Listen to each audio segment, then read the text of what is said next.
Welcome back to Brick and Brand, a podcast at the intersection of retail and entrepreneurship. We're your co-hosts, Delaney and Bradley Roach. We have a very special guest on the show today. She's someone that is truly redefining the beauty industry through intention and values and culture. She's created this brand that really stands out in what I think is a very crowded marketplace. It's everything from the level of service, it's the experience, it's the attention to detail. When you walk in as the customer, everything you interact with feels intentional and it feels elevated. And she's done all this at a very young age, which is so impressive. We are so excited to welcome Etoile Farr, CEO and founder of Raw Hair, to the show today. Etoile, welcome to Brick and Brand. Hi, thank you so much for having me be part of the movement you are trying to do here. I feel very honored.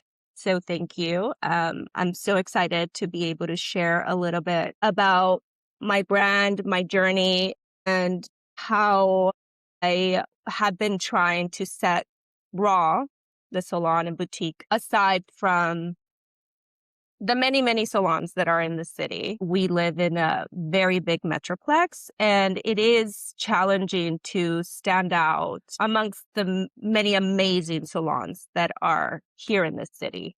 We are considered a top, how would you say it? Dallas is considered a market for hair. It's right there with New York, LA, and I feel very honored to be in this city, trying to make my mark in all of these types of hair. Thank you so much for being here. You are absolutely making a mark as someone who goes to your salon quite regularly. It is definitely stands out, which is one of the reasons we wanted to have you on. We have a lot to cover today, so we're going to get right into it. So Raw Hair, for the audience who has not had the pleasure of going there in person yet, tell us a little bit about Raw. Tell us about how it is different from other salons, and was there a void in the marketplace or something you noticed that inspired you to start this company? Yes. Well, Raw Hair & Co. is actually defined. I don't think there is a one particular definition of what it stands for. I think there is many components that make up Raw. And when I decided to start this brand, I wanted to create a platform for my hair artists to thrive in. I wanted to create a brand that represented more than just your average salon. It represented a story, a mission, a lifestyle brand, because we do have a boutique. And truly a platform for hair artists to be able to just explore their creativity, curate themselves, because that's what we are. We're a curation of everything we do.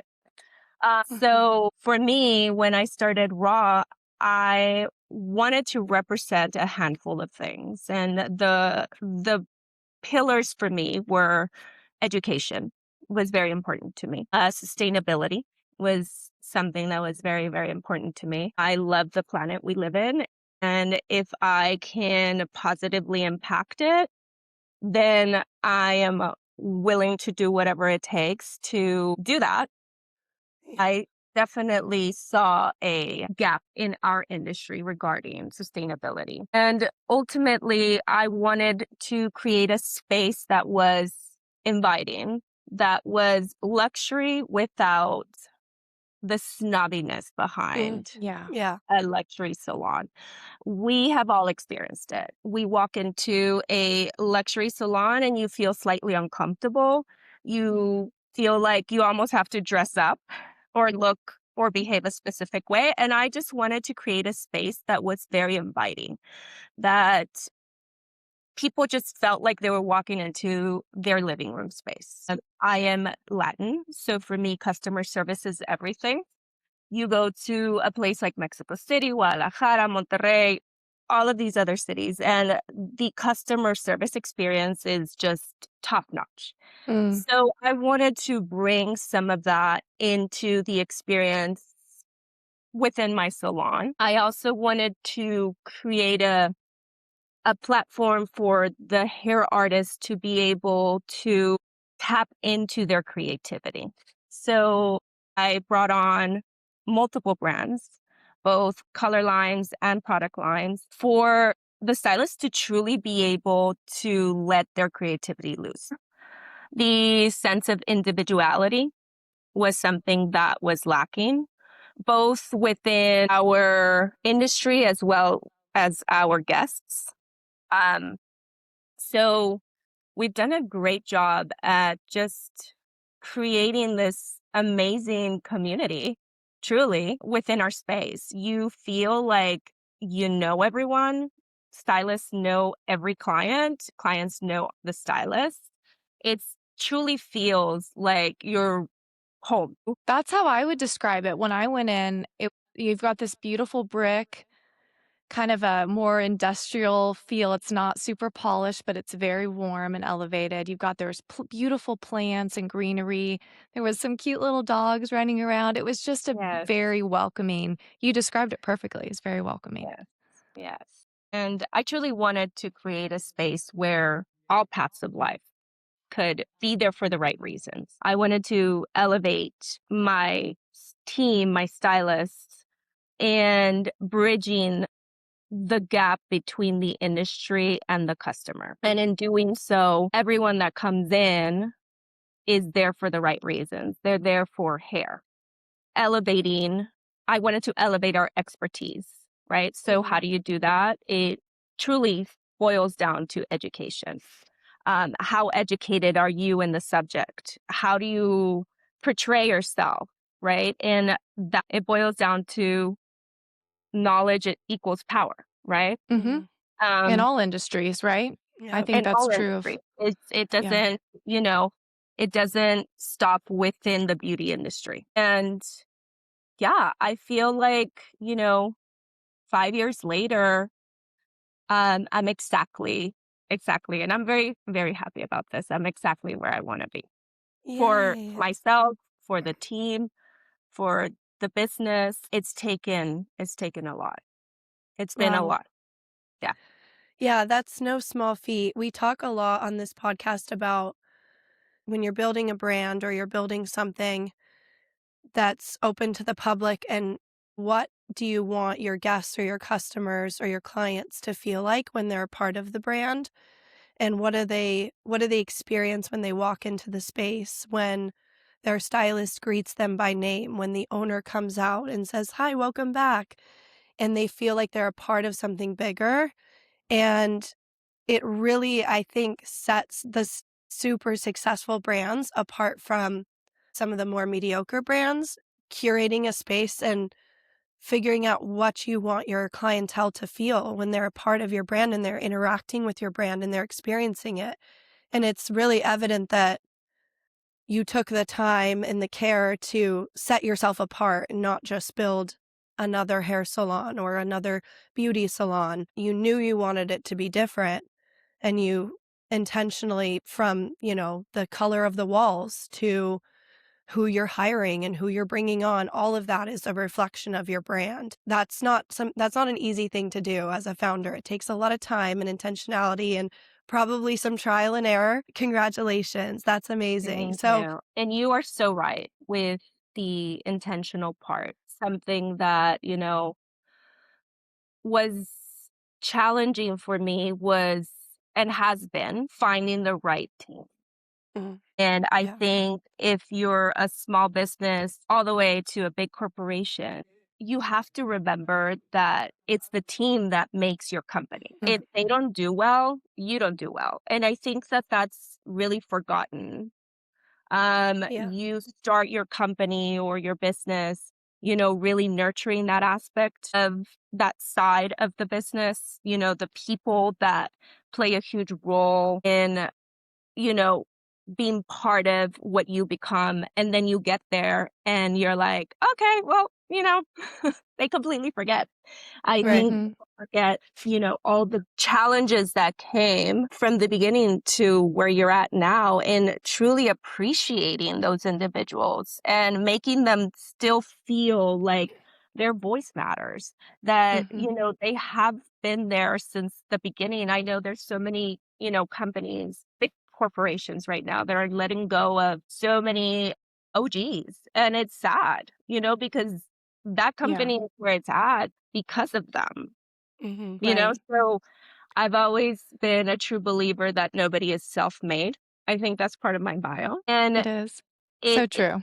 it's so true because it's all the people that come into your life at the right Mhm. time, in the right space, where you're at, they meet you where you're at.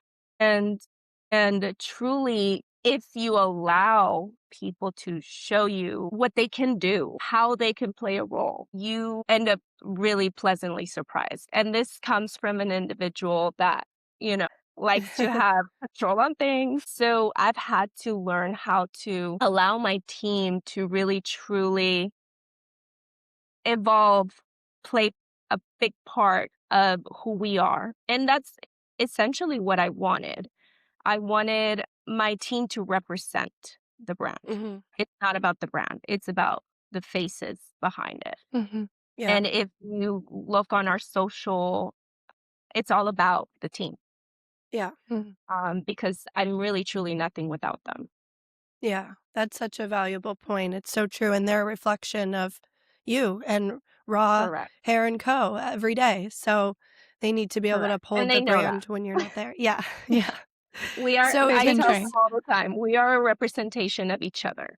Yeah. You have to be performing. I'm gonna match your energy, right? So you have to perform in the level that I'm performing. Down from, Yeah. even our apprentices, they Yeah. are truly, putting in their best effort because they know that when it's their time, you talk about Lauren. Lauren actually was an apprentice with us and now is, Mm. a stylist. And your experience was, you would have never known, No, that I would never have known. She does, seemed very experienced. exact.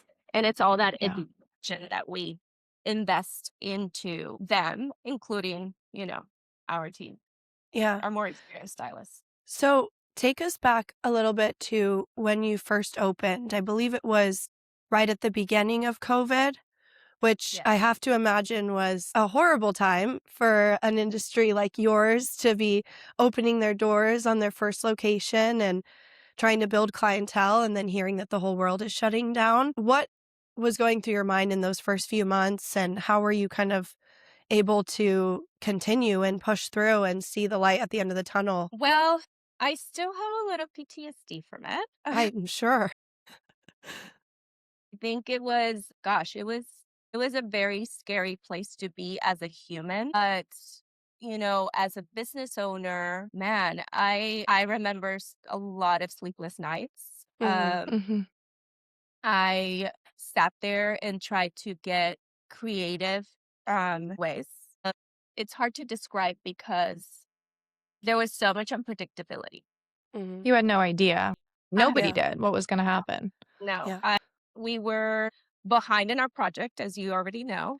Were you building out under construction during this time, or were you open, or just you were under You know, construction?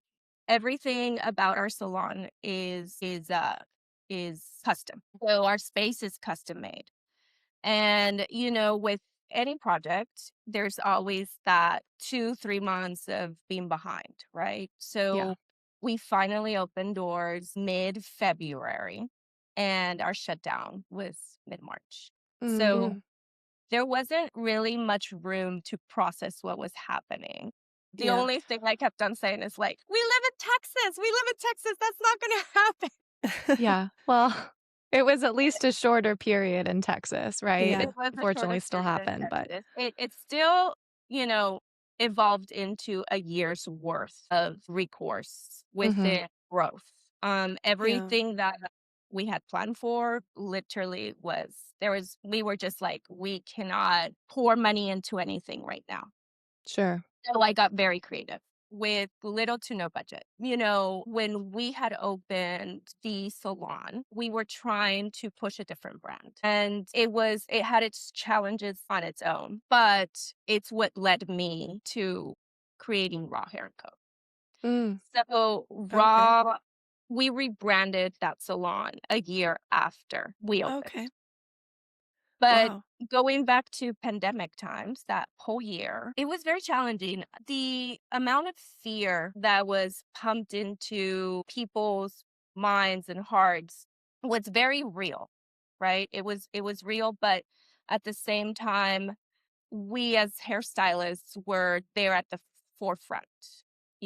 I don't think we got the beauty industry, or at least speaking for the salon industry, we didn't get as much support from our Mm. government. Hmm. I know that there was a lot of support for restaurants. Um, there wasn't a lot of support for the salon industry. Do you think that that was because they didn't feel like it was an essential service? Or why do you think that was, in your opinion? Well, ask a woman if that's not an essential Yeah, service. true. Very true. I was being bribed to go and do hair at home. And I was Yeah. like, no, we Wow. cannot. I have to stay safe. Mhm. Wow. You have to stay safe.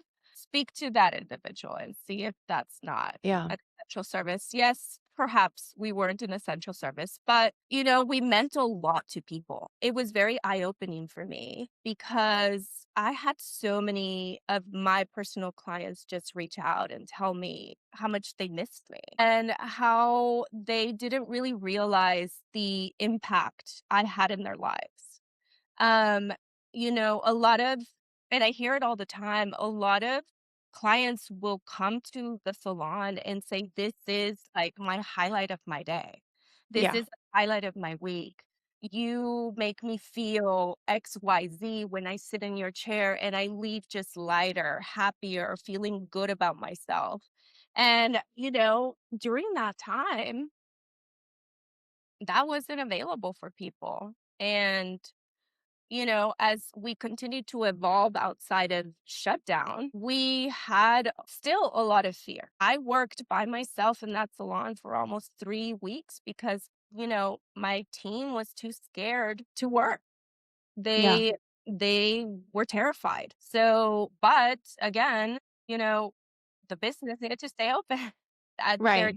there Right. need revenue needed to be made. So it truly was an evolution. We as a team and myself wanted to create a standard of cleanliness inside of the space. Because ultimately that was one of the few things we could offer, right? We weren't able to offer beverages. We weren't able to have somebody come in and sit down and touch things. We were very adamant about having everything sanitized. The salon literally was basically a sterile salon. It was crazy. Clients who were in the medical industry and are in the medical industry, they would tell me all the time, like, you are going overboard here. But safety meant a lot to me at that time. Hmm. Yeah. So our clients felt very comfortable being inside of the space and feeling safe above Right. anything, right? So Yeah. Sounds like you navigated that time as very, very well, considering how challenging it was and the uncertainty, especially being a business that had just opened. That's even more, I think, difficult because I would assume you were still building up your client base. And that kind of leads me into my next question, which is when you started the company, I'm sure you had a client base you were bringing with you from maybe a previous job, but at the same time, you also needed to generate new foot traffic and new clientele and make this an actual business where the numbers worked, right? Not just a correct. passion project. And so Correct. when you first opened, you had your base of clients, but what was the most effective channel or once COVID subsided and you were up and running, open again, how did you generate the foot traffic and what was the most effective? Was it word of mouth? Were you using a lot of marketing to drive foot traffic? And I think this question is something a lot of small businesses will be interested in hearing is how do you get those customers in the door? And that's a great question. So, word of mouth within the salon industry is always going to be a very important one. It will forever play a big role within growth. So, Right. it is truly very important and essential for And it's something that we're even working on this year. That's kind of like our goal for this year, is to create that experience, right?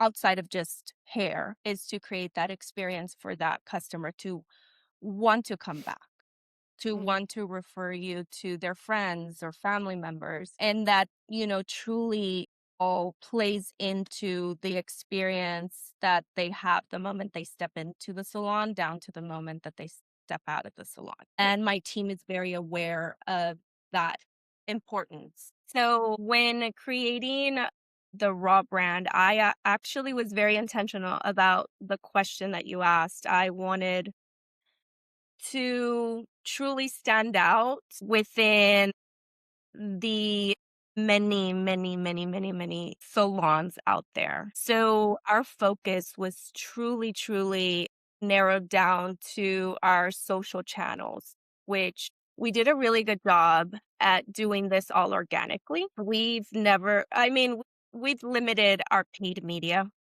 quite a bit. Most of our growth has been organic growth, which we all know is more work, but it is what it is. To answer your question, Google became a very strong component to the success of bringing people in that don't know about our salon. Like Google reviews, or what was driving that through Google? So SEO is huge, as we all Okay. know. Yeah. Yeah. Now that we have actually social tied into the SEO component of Google, um, that has helped quite a bit. But we wanted to really establish a strong digital presence. Mm. My goal when I started Raw Hair & Co. was to create a strong digital presence. It Yeah. was something that we honed in on since day one, my strategist and I. And we worked at chipping away at it every single day, really honing in on that. I think that is something that has really helped us. And we've discovered that our strong digital presence has really truly boiled down into not so much our social media channels, but our Google My Business, Interesting. GMB. Yeah. Yeah. I think a lot of small business owners may be surprised to hear that. That's why I was so Yeah. curious, like what was working for you. Listen, there's so much out there that you can do. I mean, Yeah. I've done it all. I've done the flyers. I've done the email marketing. I've done the text marketing. I've done the Yeah. investing into um Instagram, and I still do, right? That is still part of my efforts. But I've discovered that Google is truly, it boils down to, what you're representing digitally with within your channels, within the channels that could find you. Mm-hmm. So a client Googling best salons near me or salons near me, you want to rank in those top 10, right? Right. Yeah. And it truly matters how you strategically do that. And we all know that, SEO does play a huge, component into that. Reviews, Yeah. but reviews with images are even better. Totally. So, our clients know how important it is to write a review. It does truly um, make you stand out. So for us, Google My Business has Yeah. been I our love that. shooter. Yeah. Yeah. I've heard that before, I think, from a couple of other business owners, especially the review with the image. And especially when it's Hmm. a service like that. I mean, that's the first thing I'm looking at is the photos. Do I want to try out this new hair salon? I'm looking at the Exactly. photos, or I'm going on their Instagram, or I want to see the actual product, Mm-hmm. before I go. So Yes. that makes a ton of sense. We talked a little bit about the importance of your team and hiring and bringing on the right staff and partners around you that are going to uplift and represent your brand in the way that you want them to. I think for a lot of founders, one of the most challenging parts about being an entrepreneur can be identifying those people and then also letting go the ones that aren't reflecting your brand in the way that you want them to.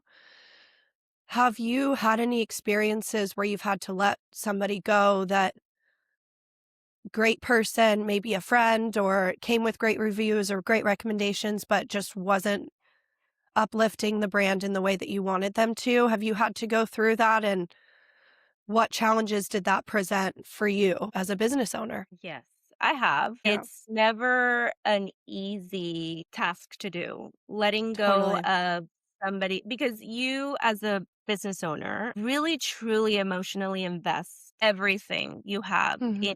into your employees. Yeah, You want to, at least for me, you want to see them truly succeed. For me, of course. Yeah. I've always told my team, if you guys are a success, I'm a success. If Mhm. I'm a success, you guys are a success. It is a mutual benefit, right? Right. So I Right. never sugarcoat that. So letting go of somebody who precisely is not a good fit for not only the representation of your business, but the culture of your business Mhm. is very sad. I mean, it's a very emotional process because it's also very disappointing for the individual that is being let go. Yeah. And it's very heartbreaking. It's not an easy thing to do. I don't know how other people do it, but I'm almost like at the verge of tears with them Mm, Yeah. because I know what their job and their career represents to them. Mhm. right. And it's never been an easy thing to do. Yeah. But thankfully, I haven't had to do that very much. Good. Yeah.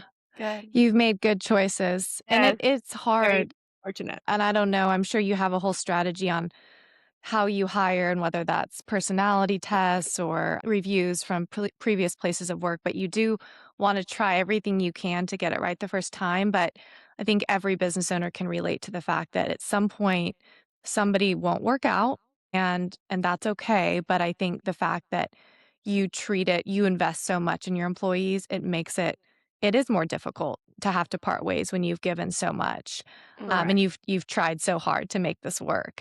But sometimes, as the business owner, a lot of times you have to make the hard decision for the benefit of the team. And you have to be Yeah. the one to kind of make that call. And so that kind of leads me into something I did want to ask you about, which was growth and expansion and more locations. I think that that's something most founders who I've talked with, whether they have one or three or 10, they want to grow. That's at least a dream that they have. And I think that you're probably the same way. So, when do you know as the business owner that you are actually ready to take on, for you, it would be salon number two? And do you have top priorities for that next location that maybe you've learned from your current location, which is very good, but maybe there's some other things that you feel like in number two, I've got to have a few different items. How do you navigate that process?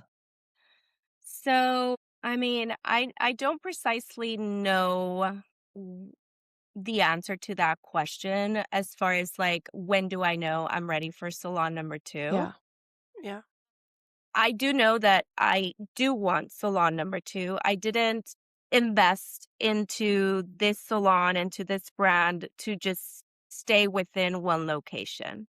Yeah. I think my biggest indicator for growth is going to be once I feel like we have all our systems in play, which is a work in progress. It doesn't happen from morning to night because the business continues to evolve in different directions. Some things happen to work, some don't. And once you get to that point where you're like, okay, my business is in a really good place. It has all the systems that are optimal for success of the business. It has all the people that are there to influence growth. We are there. It's just a matter of the right time for me. I think not diluting the brand is super important. Yeah. A lot of businesses will open location number 2, number 3, and lose a lot of its essence, Mhm. a lot of its core values. So ideally, like I'm just, you know, in my ideal world, it would mean that I would take my current staff and have them become leaders of the next Mhm. space. Mhm. They embody what raw is all about. I Right. can't make myself, I can't multiply myself. Like it's just me. Yeah. I already wear too many hats. So I truly rely on my team. And I think that, you know, for expansion, the identity and the culture needs to be really, really strong Mhm. for you to be able to feel the same feeling and experience the same experience that you felt in Bishop in Dallas Mhm. Yeah. or in Frisco or in Plano, wherever I decide to go. But, you know, we're working on that. We actually have accomplished quite a bit this past year. And I definitely am excited to bring on salon number 2 if all the stars align. I've learned to become very intuitive in many, many components to being a business owner. And I know that when I feel that it's the right time, doors are just going to open. Yeah. If you're doing what you're meant to be doing, I'm a believer in God. And I know that when it's the right time, doors just open. Yeah. What call Mhm. it? It doesn't have to be God. It can be destiny or it can be the universe. Yeah. Mhm. Doors just open. And right now it's not the time. This year is not the time, but I'm open to what may come in the future. Do I know exactly, like if I could say this is when? I think that, I don't have the answer for that. Oh, and that's Yeah. okay. Yeah, no, I was just more interested and you answered it perfectly, just kind of your mindset on growth. And I think Yeah. I love the idea of listening to your intuition. I think that as women, we have Oh my stronger God. intuition. Sorry, all the men out No, there. I think it's true. wait. And I do the same thing. More and more I listen to my gut, so to speak, whatever you want to call it. But it's that feeling of, you want to do something, but maybe you're not quite sure how to get there or when. And then it does come together. And your intention that you're putting out there is to grow and to expand. And so it will happen in the perfect timing. Exactly. Exactly. It's so important to not force something. Totally. Mm-hmm. I Totally. have experienced that in these past 6 years, and it's so important to let things just flow Yeah. and not try to control things because nothing is truly in your control other than your responses. I've learned. Yeah. Amen. So true. Well, that's like a perfect segue into my next question. I mean, you've already given so much good advice, but what would you tell another young female entrepreneur that's looking to start a brand, open a business, wants to bet on themselves and take that leap of faith? And as someone who's a young female successful business owner and founder, there's obviously been tons of challenges and speed bumps along the way, but look at the incredible business that you've built and everything you've done, and even what you just previously mentioned about wanting to preserve the integrity of the brand and not dilute it by growing faster than you should. I think that's incredibly valuable advice to so many people out there. And so is there anything that you can think of that you would use as encouragement or advice for a young female entrepreneur that maybe you've gone through now standing here today, looking at the horizon of store number 2? I thought about this quite a bit actually, because I do know a lot of entrepreneurs. I have a lot of friends who are entrepreneurs, and it's not an easy thing to do. If it was No. easy, I think I saw this quote from I am super into food, and I have rewatched Chef's Table God knows how many times. I love And Chef's Table. there was one chef that said something along the lines that excellence just doesn't come from morning to night. And it's not an easy journey. If it was easy, everyone would just be able to do it. Yep. But what makes it so beautiful is that when you do get there, you've actually accomplished Mhm. that you set the intention to do. I think for me is not deviating from what you want your life, your business to be. Being an entrepreneur is not easy. Hands down, it is taking work home. Whomever put out there that having your own business gives you more flexibility, blah, blah, blah. I know. I've always laughed about that too. Sorry But for but it's a load of shit. Yeah. It's not that. If anything, you lose so much of your freedom.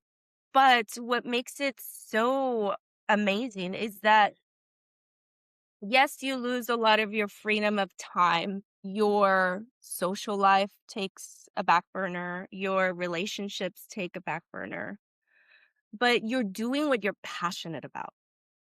And you are creating something that is only yours. So, for example, for me, it's finding what drives you. What Mhm. is filling your cup, right? Within your work. I, since the day I can remember, I pray to God every day that He blesses me so that I can be a blessing. That has always been part of my prayer. Bless me to be a blessing. I love that. And there is no bigger blessing than being able to financially impact other people's lives. Hmm. And for me, what I find rewarding about what I do is seeing my team thrive. So Hmm. my sleepless nights, the work that I have to do on weekends, the Sundays that I don't experience while everyone else is having an amazing time, You the and I both, sister.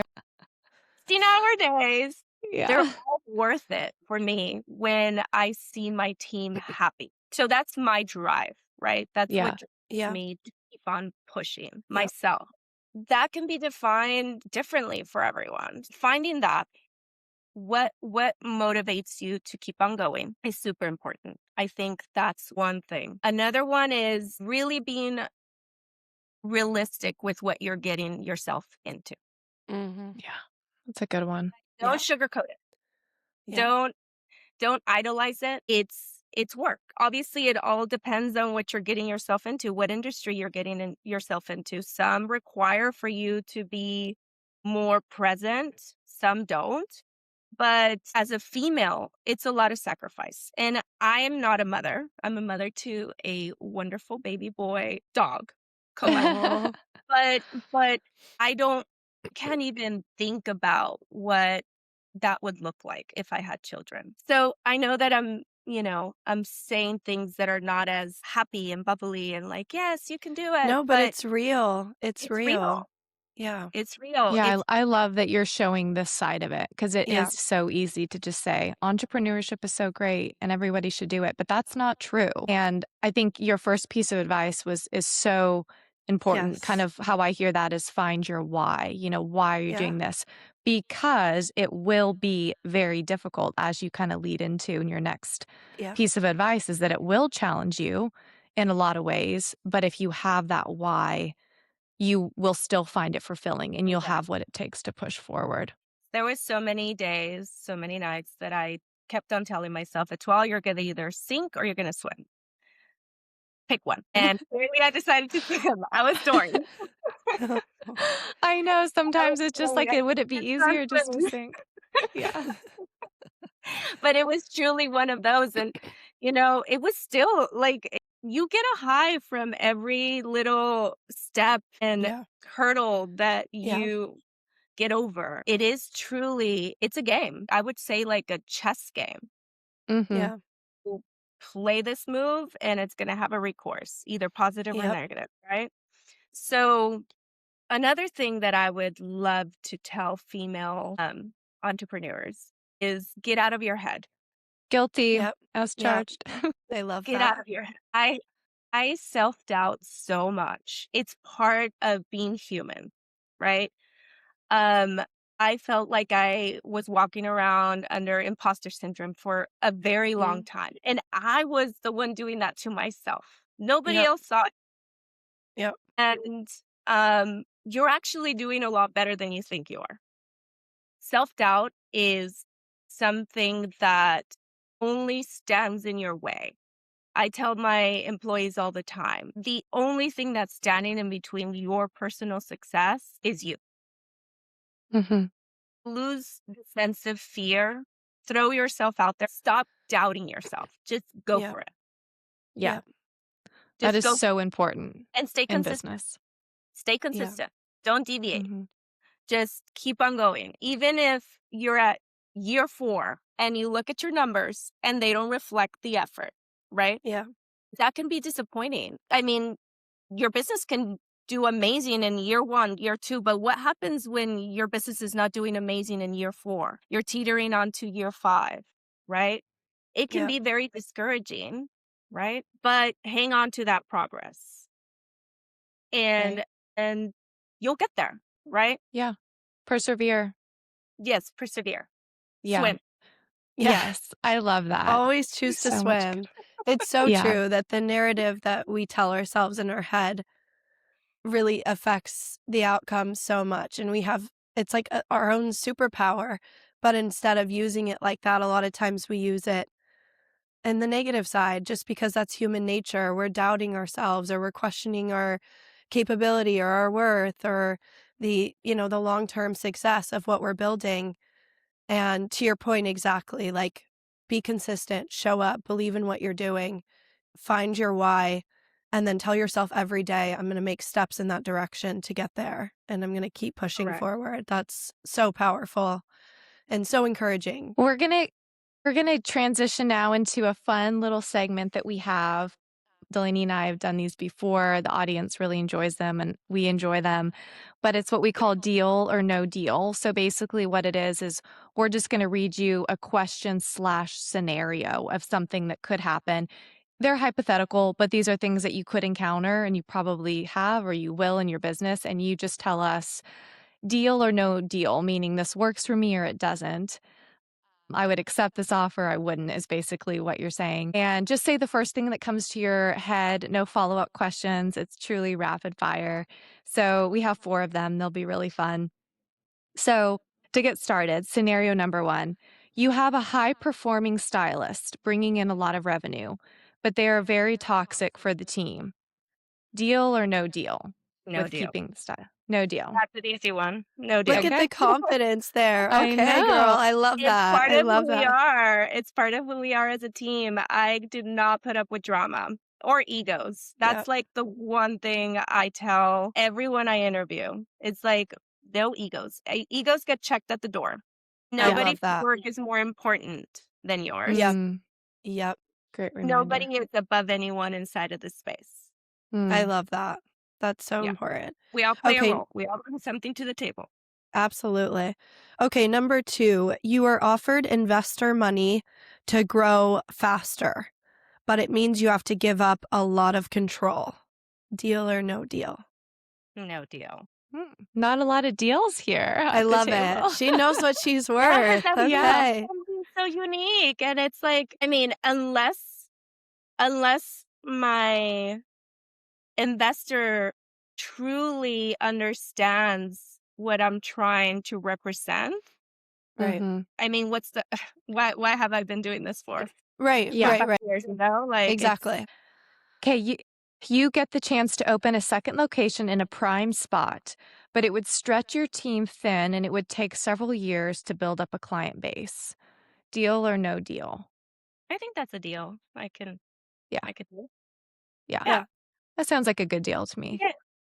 Yeah. Yeah. It's a No prime worries. spot, you know? I can do Can't that. turn it Right, down. right. I All love right, we it. have one more. Okay, last one. You have a major investor who wants to scale you fast, but you have to cut some of your sustainability practices to make the margins work. And we know how important that is as one of your pillars. Deal or no deal? Oh my gosh. You guys are And you don't have to cut all of them, but you do have to cut Some back of on them. some. Yeah. I don't know what that answer is because obviously I want to see growth, but I think sustainability is something that a lot of people don't realize is a lot more easy. Yes, it has its costs, but if we don't do our part to change this world. Nobody else is going to do it for you. So I Yeah. guess no deal. I was going Yeah. to say, I think I'm hearing no deal. I love That's it. great. I love love it. how committed you are to your I pillars and really your am. values, I and really am. Yeah. the Yeah. most important thing. Yeah, she didn't even have to think about those. She's like, nope, No. nope, nope. Yep, I have nope. to talk myself through that. This has been amazing. We always ask, where can our listeners find you? Instagram, social media, LinkedIn, website. What's the best place to follow and support Raw Hair & Co.? Well, follow us on social Okay. through Instagram is our Okay. strongest social media presence. It's Raw Hair & Co. And you can find us on our website, rawhairandco.com.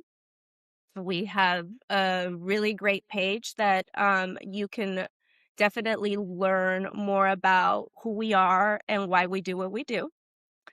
And last but not least, you can always give us a call. And the phone number is 469-965-8500. 469-965-8500. Yes. Perfect. We are located in the heart of Bishop Arts in Oak Cliff. So it's definitely an amazing area where you can not only go and get your hair done, but you can go out, go eat, go shop, have a nice day walking around other than, taking care of the hair. Yes. That sounds like my perfect day. Like, where do I sign up? That sounds incredible. Yeah. Yes.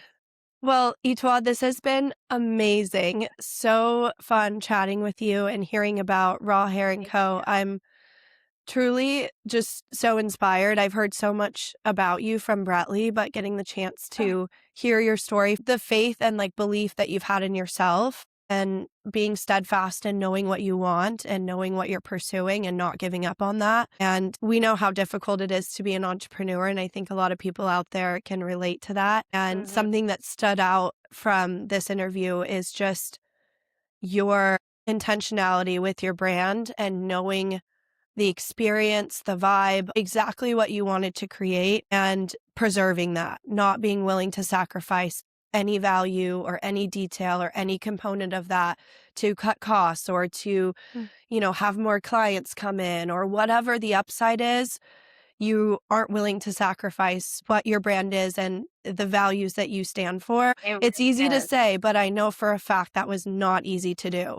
And it took a lot of time and it took a lot of sincerity and having to look inward and just go, okay, what am I building here? Can I sacrifice one of my values for quicker success or more success? And so it's just so inspiring to see what you've done and the authenticity of your brand. And I'm so proud of you. And I cannot wait for store number 2 when the time is right.